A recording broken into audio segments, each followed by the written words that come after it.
Hello friends, welcome to our video. आज हम start कर रहे हैं करंट में बहुत ज़्यादा इंपॉर्टेंट टॉपिक ऑलिव रिडले के बारे में। अब हम बात करते हैं आखिर ये चर्चा में क्यों है। तमिलनाडु में हर साल कई ऑलिव रिडले कछुए अपने घोंसलों में लौटते हैं। आपको पता होगा कि गहरमाथा में ये जाते हैं नवंबर दिसंबर के टाइम पे अपनी ब्रीडिंग करने, मतलब जो इनका प्रजनन काल होता है वो गहरमाथा में होता है जो कि उड़ीसा में स्थित है। लेकिन बाद में जब ये सब कुछ करते हैं फिर उसके बाद तमिलनाडु में ये वापस आते हैं अपने घोंसले में। तो अभी देखा गया कि 2025 में 1400 से भी ज़्यादा ऑलिव रिडले मृत पाए गए। इससे पता चलता है कि जो हमारा पारिस्थितिकी तंत्र है और पर्यावरण सुरक्षा है वो खतरे में है।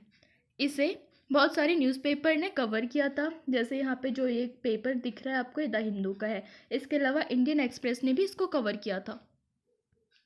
अब हम बात करते हैं ऑलिव रिडले क्या है। ऑलिव रिडले मांसाहारी कछुए हैं। जैतून रंग के कवच के कारण इनको ऑलिव रिडले कहते हैं, क्योंकि जैतून को इंग्लिश में कहते हैं ऑलिव। अद्वितीय सामूहिक निडन के लिए ये प्रसिद्ध है और इसे कहते हैं अरबीदा, यानी कि ये समूह में अपने अंडे देते हैं। प्रशांत, अटलांटिक और हिंद महासागर के उष्ण जल में पाए जाते हैं और उड़ीसा गहरमाथा अभयारण्य है जो वो इनके प्रजनन के लिए प्रसिद्ध है, आपको पता होगा। अब हम बात करते हैं इनके संरक्षण की स्थिति।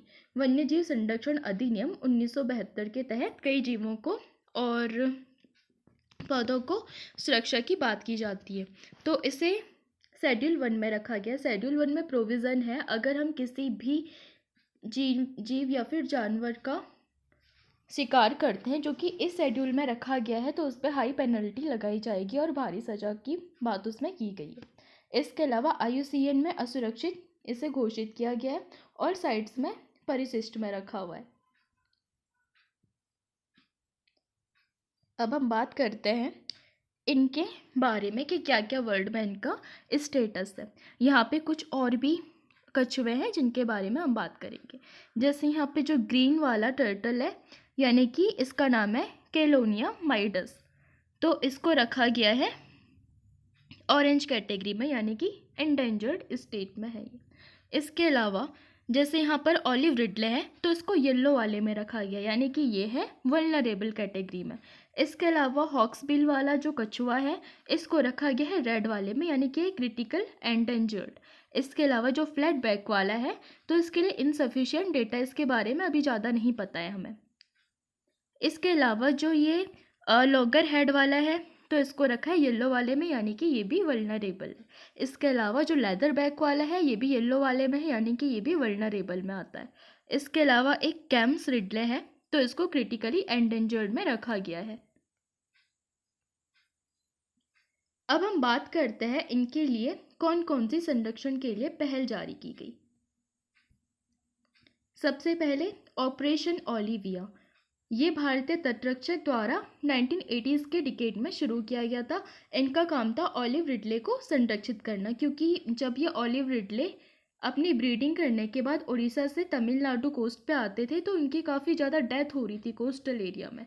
तो उनको प्रोटेक्ट करने के लिए जो कोस्ट गार्ड्स हैं तो उन्होंने ऑपरेशन ओलिविया शुरू किया था।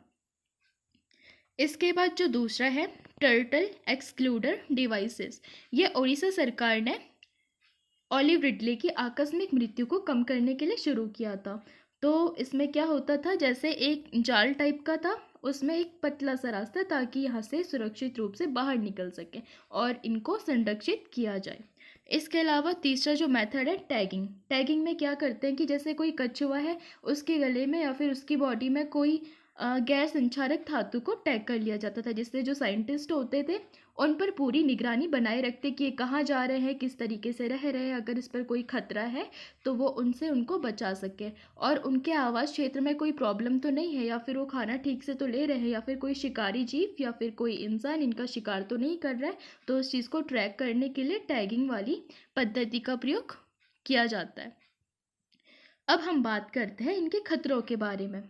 जैसे क्या होता है, कई बार समुद्र के किनारे जो कोस्ट लाइन होती है, जैसे समुद्र है तो यहाँ पर बहुत ज़्यादा दीवारें बनाई जा रही हैं, या फिर बहुत ज़्यादा रिज़ॉर्ट बन रहे हैं या फिर बहुत ज़्यादा बंदरगाह बन रहे हैं। बंदरगाह यानी कि जहाँ पर जहाज़ रुकाए जाते हैं। तो इनसे क्या हो रहा है कि जो ऑलिव रिडले के घोंसले हैं और जो इनके आहार स्थल है जहाँ पे ये खाना खाते हैं, तो वो सारे नष्ट हो जाते हैं। तो इसकी वजह से अगर उनका आवास स्थल नष्ट हो जाएगा या फिर जहाँ पर वो खाना खाते वही जगह नष्ट हो जाएगी, तो ये फिर अपने आप को वहाँ पर संरक्षित नहीं रख पाएंगे और इनकी डेथ होने की जो चांसेस है वो ज़्यादा बढ़ जाएंगी। इसके अलावा जैसे कुछ मछली पकड़ने वाले उपकरण जैसे गिल नेट हो गया, ट्रैवल हो गया या फिर लॉन्ग लाइन है, अगर ये इसमें फंसते हैं तो इससे भी इनकी डेथ होती है। आपको पता होगा कई बार जो मछुआरे होते हैं तो वो मछली को पकड़ने के लिए, और स्पेशली जो कोस्ट लाइन वाले एरिया, तो वहाँ पे तो मछली पकड़ना ही उनका प्रमुख व्यापार होता है। तो जब इन्होंने ये जाला डाला समुद्र में, तो इसमें मछली के साथ साथ कई ऑलिव रिडले भी फंस जाते हैं जिससे उनकी डेथ हो जाती है। इसके अलावा कुछ अन्य जीव इनके घोंसलों में इनके अंडों को नुकसान पहुंचा सकते हैं, जैसे कोई रकून हो गया, केकड़ा हो गया या फिर पक्षी और लोमड़ी आदि। क्या होता है कि ये अपने घोंसलों में अंडे देते हैं, फिर उसके बाद अपनी ब्रीडिंग के लिए फिर किसी और चीज़ की वजह से एक जगह से दूसरी जगह गए, तो यहाँ पे कोई दूसरा एनिमल आया, उन्होंने इनके अंडों को नुकसान पहुँचा लिया। तो इस तरीके से भी इनकी डेथ और इनकी जो कमी है वो देखने को मिलती है। और जो इनके अंडे होते हैं उसका लिंक डिपेंड करता है तापमान पर। अगर ज़्यादा तापमान होता है तो वहाँ पे मादा हैचलिंग्स होती हैं यानी कि फीमेल हैचलिंग्स, एंड अगर कम टेम्परेचर है तो उसमें आती है मेल हैचलिंग यानी कि वहाँ पे होंगे मेल, और ज़्यादा टेम्परेचर पे फीमेल। जैसे क्या हो रहा है आजकल, पोल्यूशन बहुत ज़्यादा हो रहा है एंड प्लास्टिक का यूज भी बहुत ज़्यादा हो रहा है। तो लोग क्या कर रहे हैं, लोग इतने स्वार्थी हैं कि अपना यूज़ किया हुआ सारा समुद्र में फेंक देते हैं, उसको ठीक से मतलब यूज़ नहीं करते, उसका रिसाइकिल नहीं करवाते हैं या फिर रीयूज़ नहीं करते हैं, तो सारा समुद्र में फेंक दे रहे हैं। तो उससे क्या हो रहा है कि जब ये ऑलिव रिडले समुद्र में जाते हैं या फिर कोस्टल एरिया में रहते हैं, तो ये उसको जेली फिश समझ करके खा देते हैं। तो जब ये जेली फिश समझ के इसे खाएंगे तो उनके गले में अटक जाएगा या फिर किसी दूसरी जगह फंस जाएगा इनकी बॉडी में, जिस वजह से ये ठीक से खा भी नहीं पाएंगे और इनको सांस लेने या फिर अपने मतलब रेस्पिरेशन में भी दिक्कत हो सकती है, जिस वजह से इनकी डेथ हो जाती है। अब हम बात करते हैं इनको प्रोटेक्ट करने के लिए क्या क्या करना चाहिए। जैसे अगर हम सी वॉल या फिर रिजॉर्ट बनाते हैं या फिर बंदरगाह बनाते हैं तो उनको थोड़ा सा कोस्ट लाइन से थोड़ा सा 1-2 किलोमीटर के और डिस्टेंस पे बनाना चाहिए, एकदम कोस्ट लाइन से एकदम अटैच करके नहीं बनाना चाहिए। इसके अलावा जैसे गिल नेट ट्रैवल हो गया या फिर लॉन्ग लाइन है, तो इनको भी इस तरीके से यूज करना चाहिए ताकि ऑलिव रिडले या फिर इनका कम यूज किया जाना चाहिए, क्योंकि इससे मछली के साथ साथ बहुत सारे ओशियन के जो मतलब जानवर होते हैं तो वो भी ख़त्म होते हैं। सिर्फ जानवर ही नहीं, आपको पता होगा कोरल रीफ नाम की एक चीज़, तो उन पे भी इसका बहुत ज़्यादा नुकसान देखने को मिल रहा है। तो इनको भी थोड़ा कम यूज करना चाहिए या फिर कुछ अच्छे तरीके से यूज करना चाहिए या फिर कोई ऐसी टेक्नोलॉजी आनी चाहिए जिससे कि इनको भी नुकसान ना पहुँचे। इसके अलावा जैसे एआई का यूज हम इसमें कर सकते हैं, लाइक जैसे ट्रैकिंग हो गया या फिर उनको संरक्षण करने के लिए कुछ डेटा वगैरह, इसमें हम एआई का यूज कर सकते हैं। इसके अलावा जैसे कुछ जानवर हैं उनके लिए कुछ स्पेशल कॉरिडोर बनना चाहिए, या फिर अगर कॉरिडोर नहीं भी बनता है तो चलो उनकी पहुंच से दूर रखने के लिए इनके लिए जैसे टैगिंग वाली पहल है, तो उसको बनाए रखना बहुत ज़्यादा जरूरी है और उसको ज़्यादा प्रभावी तरीके से लागू करवाना, ताकि अगर कोई बाहर का शिकारी जानवर आकर के इनके घोंसले पर अटैक करता है तो फिर वहाँ पर जाकर के जो लोग हैं वो उनको बचा सकें।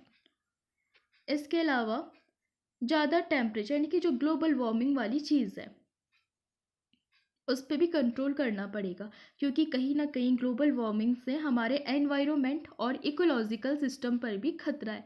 तो अगर आपको पता है अगर हमारा जो पारिस्थितिकी तंत्र है वो उसके हिसाब से नहीं चलेगा तो कई स्पीसीज डैमेज हो जाएगी, वैसे ही ऑलिव रिडले में भी ये चीज़ फिट बैठती है।